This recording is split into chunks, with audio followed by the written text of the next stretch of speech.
Muchas gracias, querido Óscar. Un saludo cariñoso a todos los que estáis ahí, Charles, María Lourdes, amigos todos.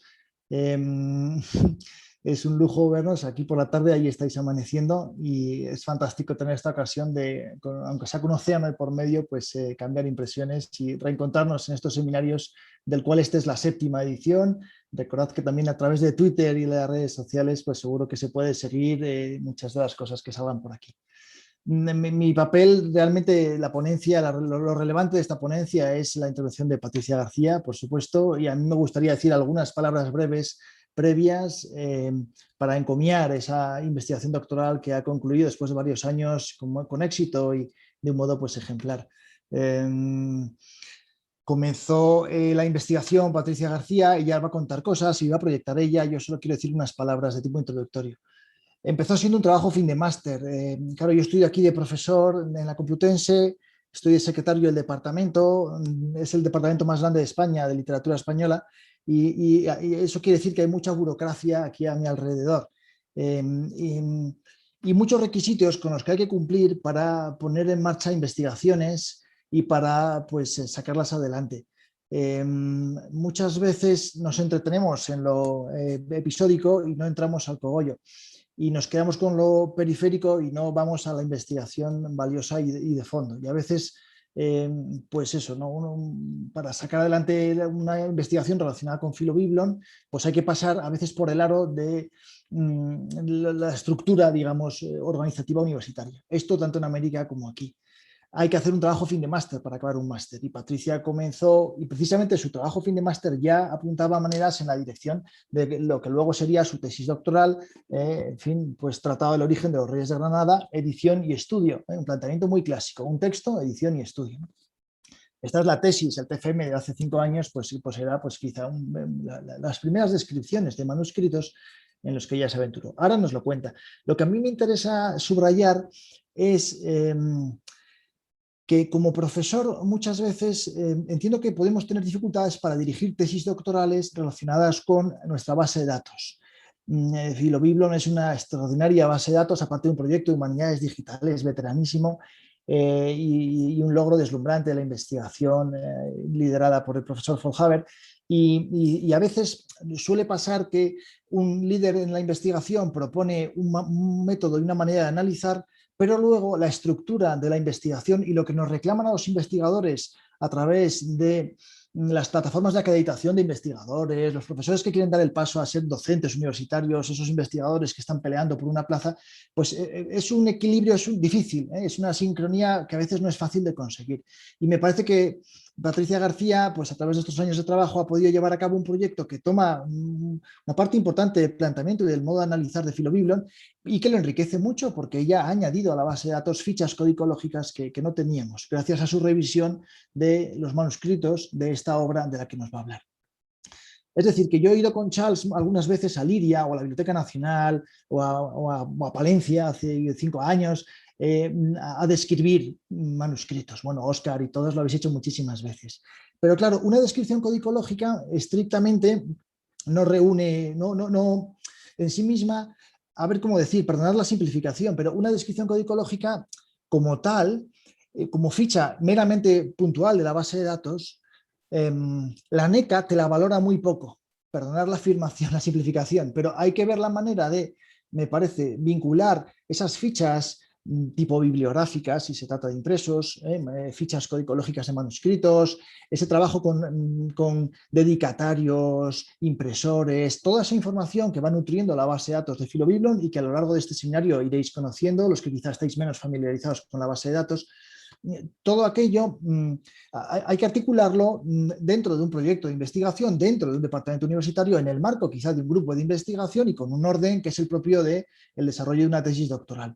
De modo que solo hacer descripciones codicológicas puede que la autoridad docente no te lo considere como un mérito académico, lo debería considerar, pero eso no es un artículo de una monografía. Y al mismo tiempo, si solo haces y siempre el mismo artículo de la investigación, pues En fin, si no basas en fuentes primarias como se hace en Filobiblon, pues tu investigación terminará resintiéndose, ¿eh? Normalmente porque ahí aparecen manuscritos nuevos. En el blog de Filobiblon ya se hablará de esto. Hay mucha documentación, hay novedades, cosas que aparecen en las descripciones de manuscritos. Así que está muy bien ir a los centros de investigación, pero luego hay que dar salida a esa investigación en forma de publicaciones y de trabajos como una investigación doctoral. En el fondo, pensad que la vida académica se estructura a partir de tesis doctorales. Román Méndez Pidal dirigió la tesis doctoral de Solalinde. Solalinde dirigió la tesis doctoral de Lloyd Kasten, si no me equivoco. Lloyd Kasten la de Charles Follhaber y de John Nitti, si no me equivoco, y así, maestro a discípulo, pues desde el siglo XIII más o menos es como funcionamos, ¿no? De modo que me parece muy interesante presentar hoy aquí a Patricia García Sánchez Migallón, porque ella realmente yo solo pues he hecho como de intermediario, pero es ella la que ha hecho el trabajo del doctorando, el mérito del esfuerzo de la ya doctora, trabajando duro con un texto muy complejo, de finales del 15 con copias del 16 y de comienzos del 17, copias que, claro, manuscritas que están en el punto de partida de su investigación, pero que luego ella tiene que vincular con la historia de la literatura, y es lo que ha hecho. No nos quedamos solo en la descripción del códice, sino que vemos qué aporta eso para la historia de la literatura. Y al revés, no debería uno quedarse solo con lo que nos dicen los manuales de historia de la literatura, sino que tiene que basar esas afirmaciones siempre en lo que dicen las fuentes primarias, el códice, el incunable, el posimpunable, el códice manuscrito, aquello en lo que se base. Dos matices finales antes de darle paso a Patricia. Recordad que Filobiblon no se limita solo a manuscritos, está en impresos, y tenemos una ficha de descripción tipo bibliográfica de impresos. A mí en mi investigación como docente, como profesor, y en el marco de los proyectos de investigación de Gómez Moreno y de otros en los que he participado, me ha ayudado mucho la manera de trabajar de Filobiblon, el trabajo con los, en fin, que me han enseñado Óscar y Charles, con los cuadernos, la compaginación de cuadernos. Hay muchas herramientas de paleografía, de incunabulística que se pueden aprender en el marco del proyecto Filobiblon.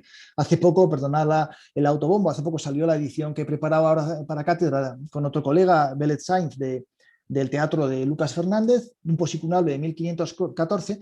Para trabajar con el posincunable me ha resultado de mucha utilidad todo lo que conozco por Filobiblon, pues porque es muy patente que en este autor el cuaderno tiene mucho que ver con la obra, las obras literarias se van encajando en cuadernos, y eso se hace a propósito por una serie de razones que hay que explicar, el filólogo tiene que explicar. De modo que me parece que siempre es de mucha utilidad, digamos, esos vasos comunicantes que hay entre las fuentes primarias y las fuentes secundarias, entre la codicología y lo más pegado al terreno y al manuscrito o impreso que transmite una obra, y luego el trabajo para la historia de la literatura.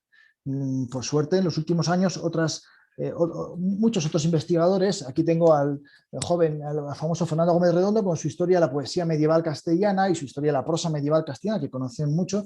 Fernando ha renovado los estudios de literatura medieval, lo está haciendo, y lo está haciendo con mucha base en manuscritos, y Fernando Gómez Redondo es de los profesores que citan Filobiblon en la medida en que le ayuda mucho para construir esa historia de la literatura, pero no se escribe esa historia de la literatura si no tienes base en manuscritos e impresos. Así que para los doctorandos yo les diría, y sintetizando, que se puede sacar adelante una tesis con base en el método y en los modos de hacer de Filobiblon y en sus fichas de trabajo de las que ya se hablarán. En el caso de Patricia, como vais a ver enseguida, el punto de partida, las fichas del texto TextSeed 17-18, es decir, en nomenclatura de Filobiblon, TextSeed es el texto, la obra, te ha tratado del origen de los reyes de Granada. Pues los 9 manuscritos que ella ha trabajado y que conoce son el punto de partida de un trabajo que luego va ella preparando, articulando, haciendo una edición crítica, pero también contándonos la historia de cómo se construye ese texto. Y nunca mejor dicho esto de cómo se construye, porque es un texto, en este caso, que se va construyendo por adición, adelanto, por suma, como una antología a la que se van sumando cosas, como ahora nos explicará ella. De modo que para los directores, un mensaje como de ánimo, de estímulo, para mí mismo, porque he aprendido muchísimo con ella, que es, se pueden dirigir tesis en el marco de Filobiblon y pueden brindar resultados estupendos, también para el director. Lo único que tiene que estar pendiente de ver cómo articular el proyecto. Y para los doctorandos o investigadores, pues por supuesto una tesis siempre incluye una tesis. Una tesis es afirmar algo sobre una obra, sobre un autor, sobre una biblioteca, afirmar algo, ¿no? Una afirmación relevante, una reivindicación de, bueno, pues conviene pensar en qué afirmación relevante, qué es lo que yo quiero defender, qué obra o qué autor quiero defender, y, por supuesto, pues tratar de fundamentar aquello en las fuentes primarias. Filobiblon es una extraordinaria base de datos de acceso a fuentes primarias en las lenguas medievales, castellano, gallego, portugués y catalán, y es fundamental, claro, basar en ello cualquiera de las investigaciones que nos propongamos realizar. Así que animo, por supuesto, a los investigadores a emplear Filobiblon como método, y a los profesores de universidad, aquellos que estáis aquí, pues también a dirigir tesis en el marco de Filobiblon, porque me parece que ofrece un método muy prestigioso, muy prestigiado, y que ofrece resultados inexcusables. Dicho lo cual, lo más importante es escuchar a Patricia García Sánchez Migallón. Ella es la que ha trabajado en esta investigación doctoral ejemplar, y que se defendió aquí en la Universidad Complutense en 2019. Patricia, yo creo que lo mejor es que tú nos proyectes en pantalla las imágenes que habías preparado y que nos cuentes un poco ya en concreto cómo te enfrentaste a este texto, que tiene muchas complicaciones, y cómo te lanzaste a resolver los problemas específicos de esta edición crítica. Patricia, esto era solo pues un exordio, lo importante es que tú tomes la palabra. Buenas tardes a todos. Gracias, Óscar, por la organización, y a ver si soy capaz de compartir esto. Yo creo que lo veréis. A ver. Bueno, ¿lo ven? Sí. Vale, bien. Nada, bueno, es un poco para amenizar, ¿no? Pero nada, comienzo, como decía Álvaro, mi investigación doctoral, ¿no? Nace de un trabajo fin de máster. Yo, cuando empecé la carrera, quise hacer filología, ¿no?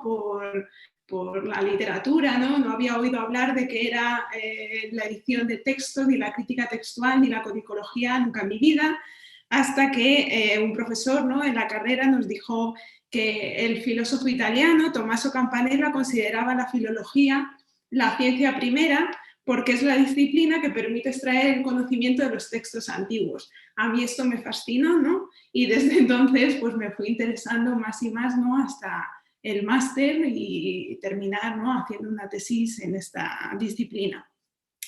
Dada esta consideración, ¿no? la crítica textual es la culminación, podríamos decir, ¿no? del trabajo filológico, aunque la realidad es que la tarea de edición de un texto, exige aunar conocimientos de muchas y muy variadas materias, no solo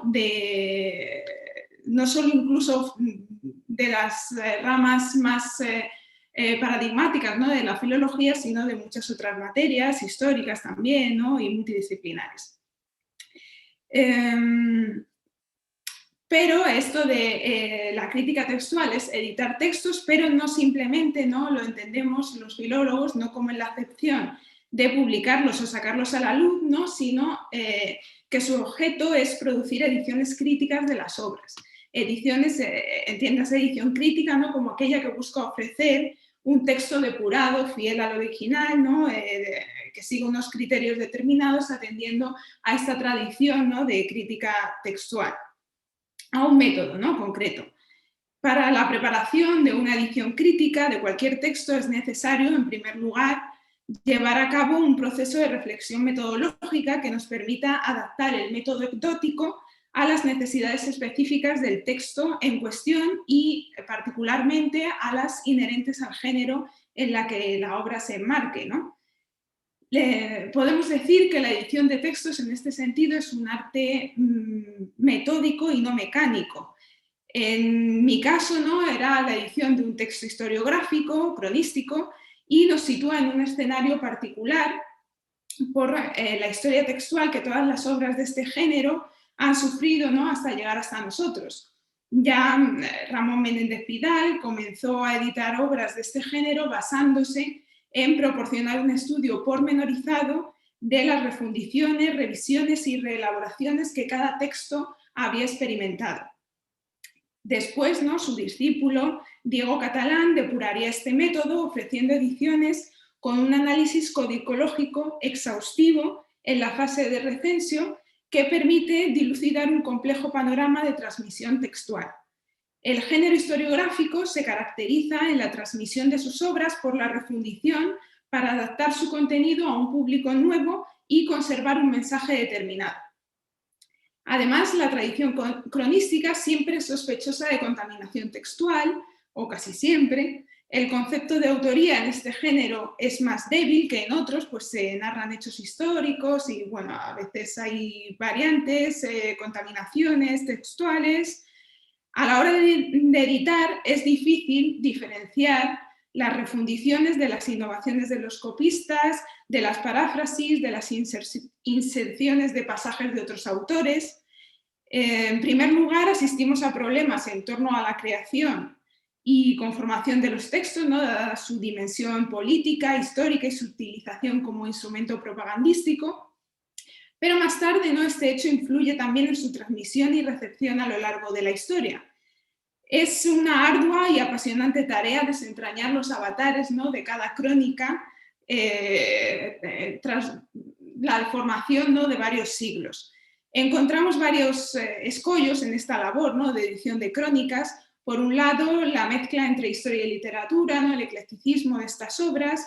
Por otro lado, la adaptación de los textos a la memoria histórica oficial, esta visión de la historia como palimpsesto, ¿no? Que se va adaptando según los intereses, ¿no? de cada momento, de cada época. Los problemas materiales de transmisión propios no solo del género cronístico, sino de todos los manuscritos, ¿no? Y de todas las obras. Por otro lado, otro problema, la multitud de cronistas que encontramos en cada reinado y las incongruencias que esto genera, sobre todo en época del siglo XV, ¿no? En época de los Reyes Católicos. Y por otra parte, y uno de los problemas principales a la hora de construir, como decía Álvaro, ¿no? Esta historia literaria, a la hora de hacer un análisis histórico literario, si no tenemos ediciones críticas modernas de los textos, podemos caer en errores, ¿no? Estas pocas ediciones críticas impiden esta visión global, ¿no? Y general. Precisamente esa fue la razón, ¿no? Por la que Álvaro me planteó el reto de editar el Tratado de Pulgar aplicando el método de Philo-Biblion y bueno, pues me embarqué en esa tesis doctoral que el objeto, como decíamos, no era el Tratado del Origen de los Reyes de Granada, que es un opúsculo historiográfico encargado por la reina Isabel I tras la conquista de Granada y compuesto por Fernando de Pulgar en 1492. La autoría y la fecha de composición han sido largamente cuestionadas. No obstante, a través del análisis material de los testimonios, pudimos hallar argumentos que sustentan la teoría de una refundición o rifacimento. La teoría, ¿no? De la tradición italiana de crítica textual, lo que llaman un rifacimento, ¿no? Que se va reelaborando, digamos, el texto, ¿no? En los siglos posteriores. Por ejemplo, todas las referencias a sucesos posteriores al 1492 son añadiduras que no se encuentran en los manuscritos más cercanos al original. Esto solo lo podemos, claro, esto tenemos que observar todos los manuscritos e ir viendo cuáles son las diferencias, las modificaciones que se introducen. En este sentido, lo más conveniente para editar una obra de esta naturaleza es elaborar una minuciosa descripción codicológica seguida del cotejo externo y combinar ambos resultados con la historia de la transmisión del texto. Todo este proceso servirá para crearnos una idea de las posibilidades reales de restitución y edición del texto estudiado, pues determinadas situaciones pueden poner en riesgo un método perfectamente válido, ¿no? Como es la crítica textual.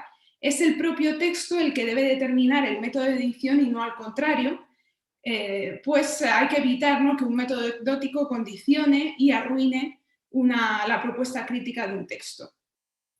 Podemos considerar, pues, que la colatio externa y la colatio hermenéutica son los pasos más relevantes de la etapa propedéutica de la ecdótica, entendida no como sinónimo de crítica textual, sino como el arte centrado en la fase de la recensión. La elección de esos criterios debe estar condicionada y al servicio del propósito de la edición, pues variarán las convenciones dependiendo, por ejemplo, ¿no? Del público y del objeto de la edición que nos propongamos hacer, ¿no? El primer paso, pues, como digo, para preparar una edición crítica es la localización de las fuentes primarias, en las que se nos ha conservado el texto que queremos editar, lo que se denomina la fase de Fontes Criticae, y para lo que Filobiblion es una herramienta principal y primordial en cualquier investigación, ¿no? En el caso del tratado que editamos, las fuentes primarias, como decía Álvaro, no son muy tardías, es decir, el testimonio material está cronológicamente muy lejano de la fecha de composición del texto primitivo, lo que dificulta su depuración. A día de hoy se conservan 9 manuscritos con este texto. El Texis 17-18, ¿no?, de Filobiblion tiene 9 mani, ¿no?, a los que hay que añadir una edición impresa del 1788, pero bueno, que es una edición tardía ya del espíritu de la Ilustración, ¿no?, por rescatar textos antiguos. El manuscrito 6099 de la Nacional, que aunque está en los apuntes estos que se han pasado,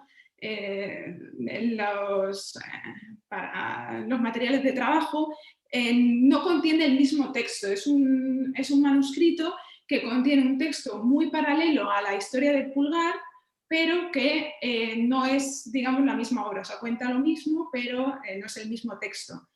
Es el mismo texto que otro manuscrito de la Biblioteca de la Real Academia de la Historia, ¿no? Por eso no comparten Texit en Filobiblion.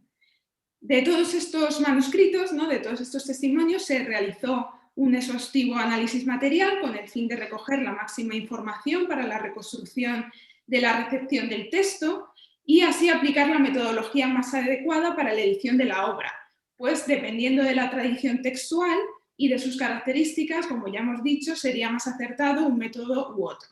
Es decir, se hizo la colatio codicum de todos los testimonios. ¿Por qué resulta imprescindible la perspectiva codicológica a la hora de editar textos? Bueno, todos los datos recogidos a través de esta disciplina historiográfica, la codicología, nos acercan a la trayectoria del texto a través de la trayectoria material de los objetos que lo preservan, ¿no?, libros, códices, papeles. Toda esta información recogida...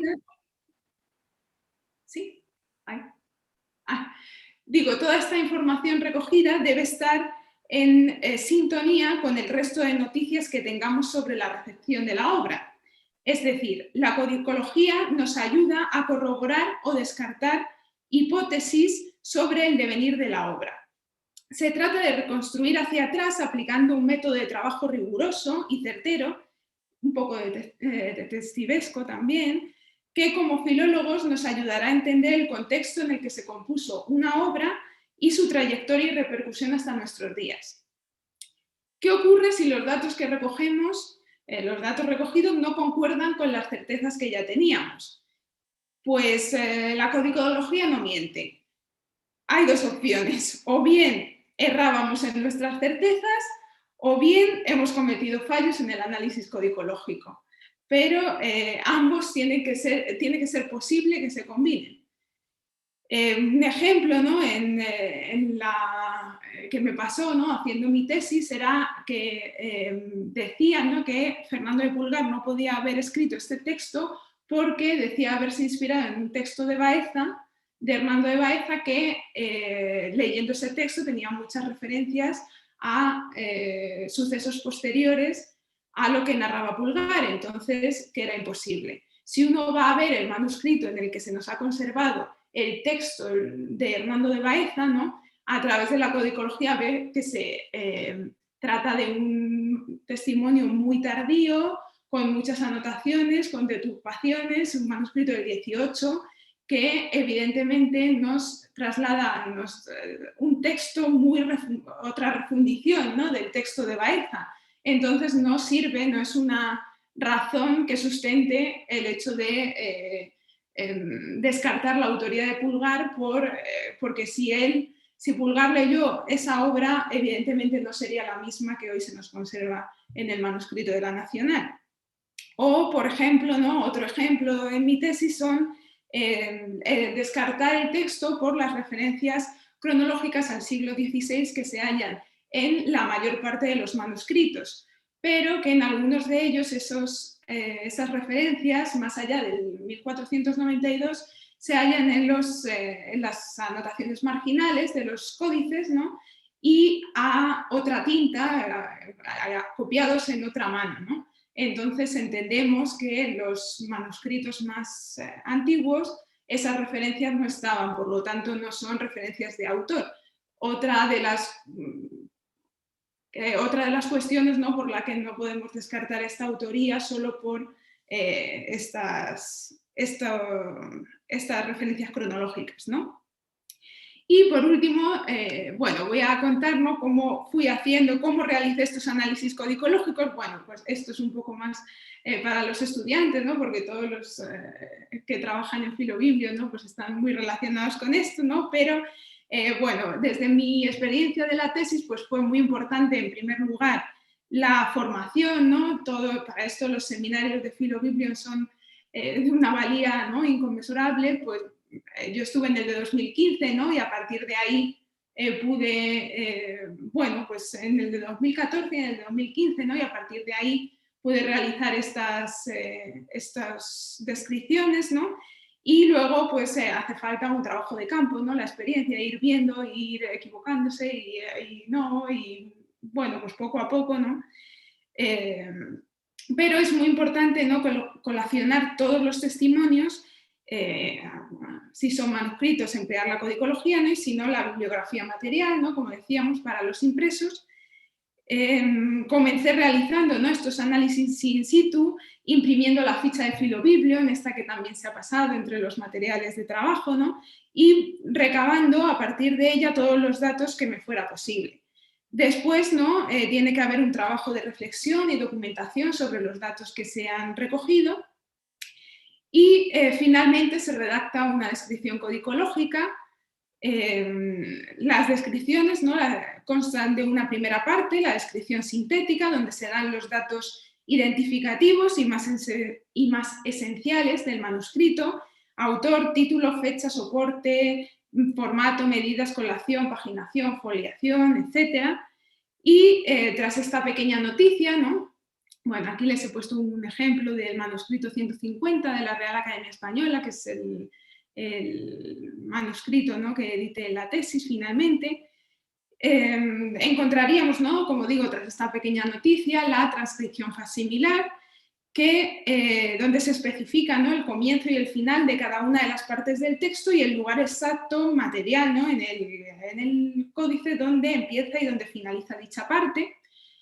Después de esto, ¿no?, se explica con detalle la conformación del códice, cómo se han dispuesto los cuadernos y por qué, si está o no foliado, o si está paginado, o si está completo, si presenta alguna anomalía, ¿no? Para este proceso es muy importante haber analizado in situ los manuscritos, ya que esto nos permite entender, por ejemplo, si un error o una falta de texto se debe a motivos materiales o a motivos textuales relacionados directamente con el contenido. También se especifica la tinta usada, el ductus, ¿no?, otro tipo de cosas, la letra del copista, presencia de glotas, anotaciones, análisis del soporte, filigranas, si es pergamino ley de Gregory, etc., ¿no?